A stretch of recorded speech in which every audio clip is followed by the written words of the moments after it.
Welcome back to the Real News Network and our series of interviews with Robert Kuttner. He's the co-founder, co-editor of American Prospect magazine.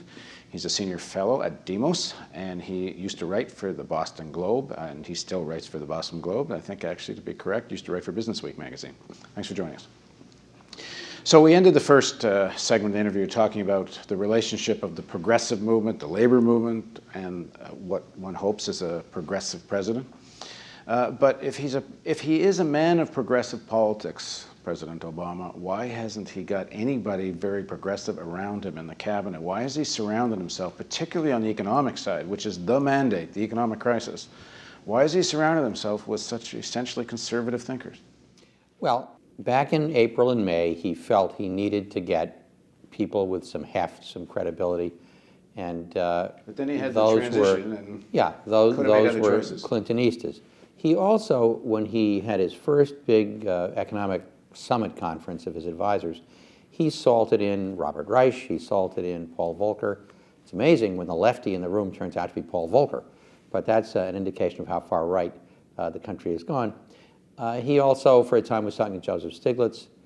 But the people who got control of his economic policy-making apparatus, which is to say Larry Summers, made darn sure that people like Stiglitz and people like Reich were frozen out. So Obama is pretty much surrounded by people who are center or center-right, some better than others. I think he talks to Volcker occasionally. We have so for an ordinary person watching this, let's talk about something specific that you might call center-right and you might call not-so-right. So Robert Reich was on television talking about the necessity of getting money into the hands of the poor. That's who spends money quickly. If you run a stimulus, get unemployment insurance, deal with various programs that will reinforce poor people's ability to survive. We're not seeing much of that. Well, the stimulus is actually very good. If you look at the specific ingredients of the stimulus, it's a lot of money to state and local governments so that basic services don't get cut and people don't lose their jobs in a recession. It's a down payment on green economic development. It's a down payment on infrastructure spending to create good domestic jobs. It's better unemployment compensation. It's the beginning of more money for health care and for young kids. The problem with it is not composition, although there's too much tax relief in it for wealthy people. That was his olive branch to the Republicans. Problem is scale. It needs to be twice as big. And I'm betting that he's going to have to come back for more. So on that count, pretty good. I forgot to mention Jared Bernstein, former chief economist of Economic Policy Institute. That's our flagship progressive economic think tank. Jared is the executive director of the vice president's task force on working families, which is going to have a fair amount of power. Jared gets to sit at the grown-ups table when they discuss economic policy. So there really is exactly one progressive economist in there, which is better than none. But yeah, this is a huge problem. So one of the reasons for the crisis most economists have talked about, certainly most progressive economists, is the fact that wages haven't moved and real purchasing power has been static while productivity's gone up, so people borrow money to make up for it. Right. So if there's really going to be this renewal of the middle class that Biden's talking about, the Obama administration's talking about, they got to do something about wages. So what should that policy be? Well, there's several things they can do. I mean, the first thing they can do is they can revive the labor movement. And every trade union and friend of mine is waiting to see whether Obama places real political capital behind the idea of the Employee Free Choice Act, where the whole thing is going to depend on 2 or 3 or 4 wavering votes that will only support the thing if the president throws his full weight behind it. Employee Free Choice Act would guarantee people's right to join a union if they want to. That's one. Now, he's not mentioned it at all since he's been elected, as far as I know. Well, like in his speeches about the economy, I don't think we've heard him talk about it. Well, at the press conference a week ago unveiling the Task Force on Working Families, which was a commitment to the Change to Win unions, he had the most pro-union things to say of any president since Roosevelt. I also believe that we have to reverse many of the policies towards organized labor that we've seen these last 8 years, policies with which I've sharply disagreed. I do not view the labor movement as part of the problem. To me, it's part of the solution. We need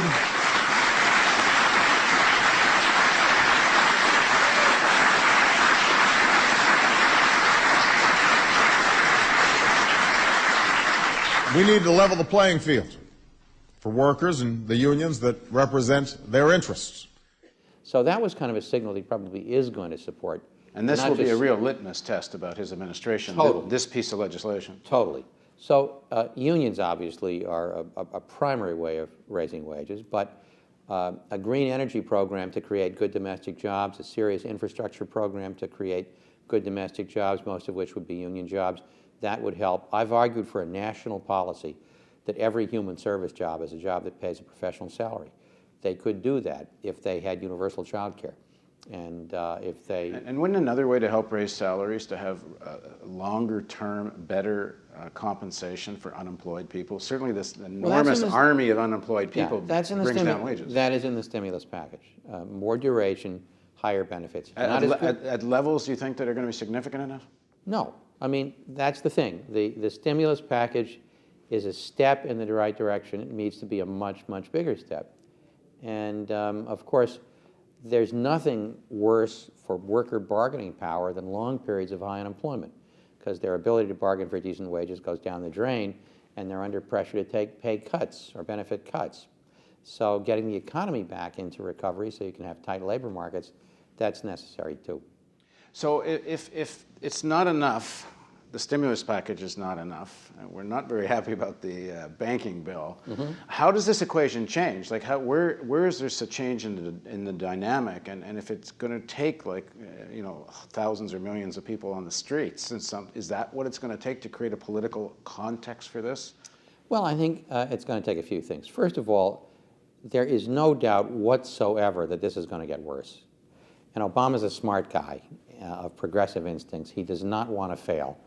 And as he realizes that this is going to get worse, he is going to conclude that he's got to think a lot bigger. That's number one. Number two, he's very good at taking his message to the country. He's only begun to do that. There's a lot of potential there that hasn't yet been realized. And number three, yes, you're going to see more social movements. I mean, at this conference, this Thinking Big conference that we organized, we're trying to be that social movement, or to be part of that social movement. And in my book on Obama, I pointed out that every progressive president has had a social movement to push him to be more progressive. And you don't get great progressive presidents without social movements. Are you concerned that in the circles of support for Obama, there's a reticence to do a critique, because he's in this fight with the right, that somehow kind of takes the initiative out of ordinary people's hands, or the building of movements who feel, well, all we have to do is kind of push the president, support the president, but this kind of, what I would say is, sense of urgency about, for example, take that economic team that he has, that people need to know that there's a real problem here. They can't just wait for Obama to save the day here.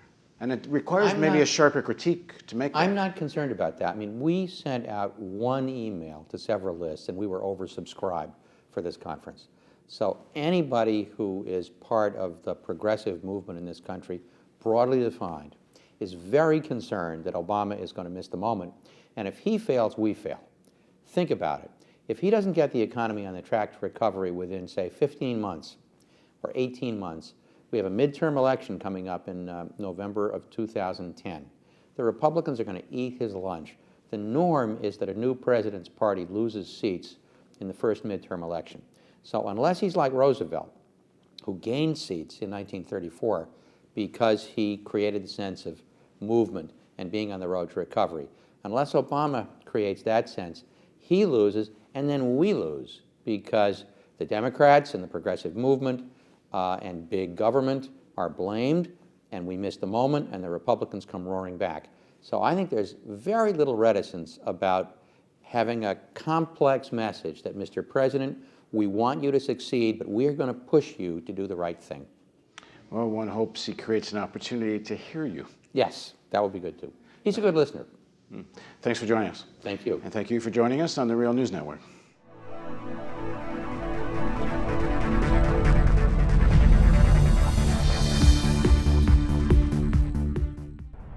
Donate today and receive a new documentary film available to members of the Real News Network. The History of the National Security State with legendary author Gore Vidal. Bonus features of the DVD include an in-depth response to Vidal from ex-CIA analyst Ray McGovern, who served under 7 U.S. presidents, an exclusive interview with Colin Powell's former Chief of Staff Larry Wilkerson, and an insightful interview with oil policy analyst Antonia Juhas. The news magazine of the screen. Living glimpses of history in the making. Hollywood and Washington, there's a symbiotic relationship. They both deal with illusions. Reality doesn't often play much of a part. I think I saw through the myth of the Cold War almost from the beginning. I was a Washington political kid from a political family. Roosevelt first had radio because he had this great speaking voice and everyone liked to hear. Truman proceeded to break every arrangement that Roosevelt had set up for a peaceful coexistence. And Truman thought that it would be a good idea.